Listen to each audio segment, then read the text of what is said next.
Ok, salut à tous, on se retrouve pour une nouvelle vidéo.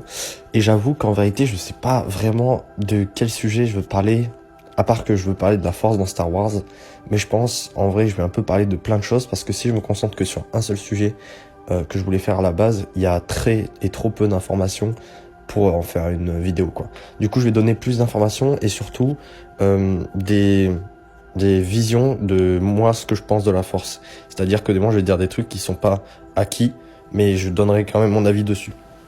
Donc, déjà, qu'est-ce que c'est la force dans Star Wars? Alors, il se peut que je me trompe, bien sûr, donc n'hésitez pas à me corriger gentiment dans les commentaires.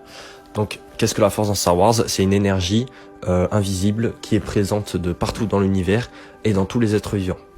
Pour être plus précis, c'est pas dans chaque être vivant en tant qu'individu, comme par exemple dans chaque humain, Mandalorian, tout ça, mais plus, je crois, mais je me suis pas trop renseigné là-dessus, mais je crois que c'est plus par rapport aux midi-chloriens. C'est-à-dire, tous les êtres vivants ont des midi-chloriens. Et donc, via les midi-chloriens, tous les êtres vivants ont de la force. Maintenant, plus tu as de midi-chloriens, plus tu es sensible à la force normalement. Alors, là, vous vous dites, mais non, c'est pas possible si tout le monde est sensible à la force. Dans Star Wars, tout le monde peut utiliser les pouvoirs de la force comme la poussée et tout, ça serait abusé. Et bah non, c'est pas le cas, parce que justement, c'est une question de à quel point tu es sensible à la force. Si tu as très peu de midi-chloriens, donc tu es très peu sensible à la force, et donc malgré autant d'entraînement que tu veux, bah, tu n'arriveras pas à contrôler des pouvoirs de la force.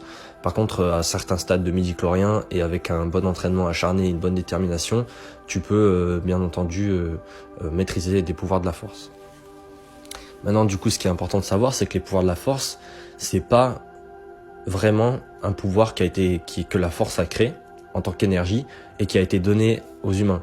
C'est plus les humains qui ont, entre guillemets, modelé la force en eux et autour d'eux pour créer des pouvoirs. D'ailleurs, je voudrais parler de la différence du côté obscur et lumineux.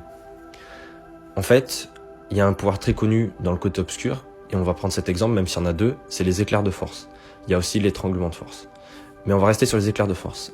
Bizarrement, dans l'univers canon, je parle, on n'a jamais vu d'éclairs.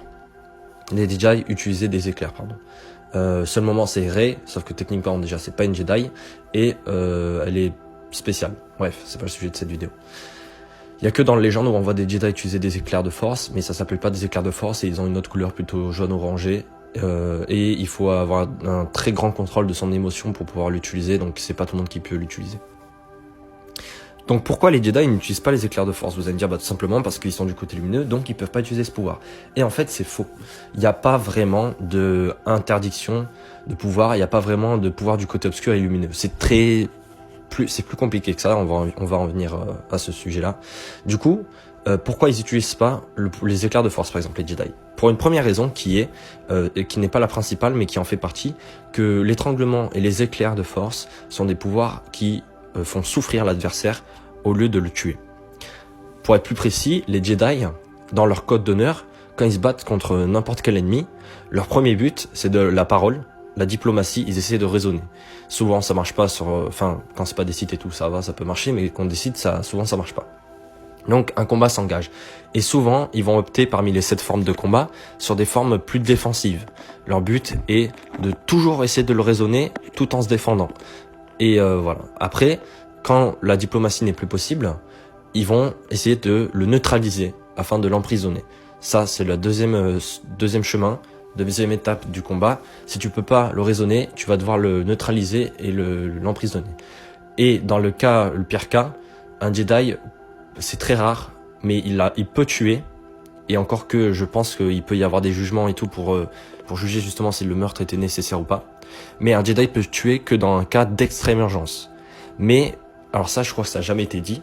Mais d'après la logique de ce qu'on connaît des règles Jedi de la République, moi, j'aurais tendance à penser que si le Jedi est dans une posture où il peut ni le raisonner, ni le neutraliser, et que sa vie est en danger, il va essayer de le tuer, bien évidemment, mais j'imagine plus que il va pour le tuer de manière rapide et efficace, afin de ne pas le faire souffrir. Parce que, au final, pourquoi il faut pas qu'il fasse souffrir? Parce que créer de la douleur et voir son ennemi souffrir, c'est quelque chose de négatif, et donc ça relève des émotions négatives, et donc ça relève du côté obscur. Donc si par malencontreusement tu fais souffrir et que tu sais plus quoi faire, t'es tétanisé, ou qu'au contraire tu prends plaisir, c'est que t'es en train de basculer du côté obscur, et bah ça aucun Jedi ne le veut de base. Donc voilà, c'est important de savoir ça. L'autre, donc il y a la douleur. Et l'autre raison pourquoi ils n'utilisent pas les pouvoirs d'électricité et d'étranglement de la force, comme j'ai dit, ils peuvent bien le faire, mais c'est juste par rapport à leurs règles, c'est que justement, c'est des pouvoirs du côté obscur, et le côté obscur, comment ça fonctionne? C'est en acceptant ses émotions, le côté obscur. C'est-à-dire, on va accepter les émotions négatives, et on va s'en nourrir. De la rage, de la haine, de la colère, de la tristesse, et de l'amour aussi, des moments, mais dans le sens négatif. Toutes ces émotions-là, c'est les sites, les personnes qui utilisent le côté obscur, ils puisent là-dedans pour se renforcer, pour devenir plus fort. Et donc pour utiliser les pouvoirs des éclairs et des étranglements de force qui engendrent de la douleur, donc une émotion négative chez l'ennemi, et le site va se nourrir de cette douleur pour devenir plus fort, entre guillemets. Donc c'est par rapport aux émotions, notamment négatives, le côté obscur. Et la République, c'est tout l'inverse. C'est même pas que les émotions positives, c'est vraiment quasiment aucune émotion. L'idéal du Jedi dans la République, c'est quelqu'un qui n'a pas d'émotion. Mais c'est, entre guillemets, assez ironique, je trouve, pour ce qui est censé représenter les gentils, puisque vu qu'ils n'ont pas d'émotion, ou vu qu'ils sont censés ne pas en avoir, ils vivent des situations vraiment horribles, où par exemple, ils sont prêts à tuer un ami si c'est pour neutraliser un empereur et sauver des millions de vies. C'est plus compliqué. Enfin, les Jedi sont censés pouvoir raisonner comme ça, alors qu'un humain, s'il doit sacrifier quelqu'un qu'il aime pour des milliers de vies, bah il est possible qu'il ne le fasse pas parce que l'amour l'emporterait. Mais les Jedi, eux, sont censés pouvoir arriver à sacrifier que ce soit leurs parents, leurs frères, leurs enfants, si c'est pour le bien de la galaxie. Même si, bien sûr, en général, quand c'est arrivé dans Star Wars, c'était plus compliqué que ça. Aussi pour ceux qui me disent ouais mais tu me dis il faut pas que les Jedi fassent souffrir, mais Obi-Wan quand il s'est battu contre Anakin, il lui a coupé les 2 jambes à un bras, il a laissé brûler au bord du feu. Alors là je pense pas que ce soit qu'il est sombré du côté obscur, mais de toute façon la République était finie, il était en colère par la trahison de son élève. Il a peut-être touché le côté obscur à ce moment-là en effet, ou peut-être aussi s'est retrouvé dans une situation où vu l'attaque d'Anakin, il avait littéralement pas le choix de faire ça pour sa survie. Et malheureusement, ça a engendré de la souffrance et pas une mort instantanée.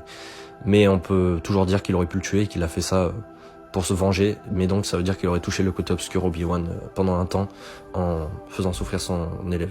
Surtout que même s'il n'avait pas le choix de lui couper les pieds et les jambes, enfin et le bras, il aurait pu quand même au moins le dégager de la lave et le laisser un peu plus haut sur la petite dune là. Enfin, vous m'avez compris. Pour ceux qui voient très bien la scène. Mais du coup, pour finir sur un sujet que je voulais parler, mais qui est très peu...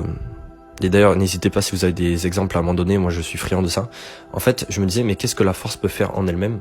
Parce que, en soi, tous les exploits très connus des personnes qui utilisent la force, comme par exemple Dark Vador et sa signature de l'étranglement de force, tu vois, ou Palpatine dans l'épisode 9 qui fait un giga éclair qui neutralise tous les vaisseaux, c'est incroyable.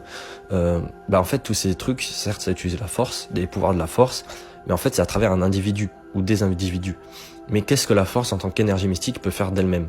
Et c'est là qu'en voyant l'épisode 8, je me suis rappelé d'un moment, et je l'ai retrouvé, où Snog, quand Ben ramène Rey chez Snoke, il parle et il dit un truc du style j'ai senti que tu grandissais dans le côté obscur, Kylo Ren, et plus tu grandis, plus quelqu'un grandit dans le côté obscur, plus son homologue du côté lumineux existera. En gros, s'il y a quelqu'un qui crée un trop gros déséquilibre dans un des côtés de la force, il y aura son équivalent opposé, quoi. Son opposé aussi puissant. Donc Rey est l'opposé de Ben. Alors est-ce que, la question que je me posais, c'est que c'est l'exemple qu'il donnait, Snog, c'est que pour les djihad? Ou est-ce que c'est vraiment pour n'importe qui? Ça peut être aussi deux rivaux mais sans parler de djihad. Mais moi je penserais plutôt du fait que ce soit que des djihad. Mais aussi du coup un truc qui est pas intéressant, c'est qu'on dit Anakin c'est lui doit rétablir l'équilibre, donc un individu doit rétablir l'équilibre dans la force, mais au final la force essaie elle-même d'équilibrer. Aussi on sait que les Rakata qui dans les légendes sont une espèce qui a le plus conquéri l'univers et ont fait des massacres, ont bizarrement perdu toute connexion à la force. Et c'est sûr que c'est la force qui a fait ça elle-même pour établir encore une fois l'équilibre parce qu'ils utilisaient que le côté obscur. Voilà, n'hésitez pas à me donner des infos si vous avez des infos sur la force et à bientôt pour une prochaine vidéo sur Star Wars. Ciao ciao.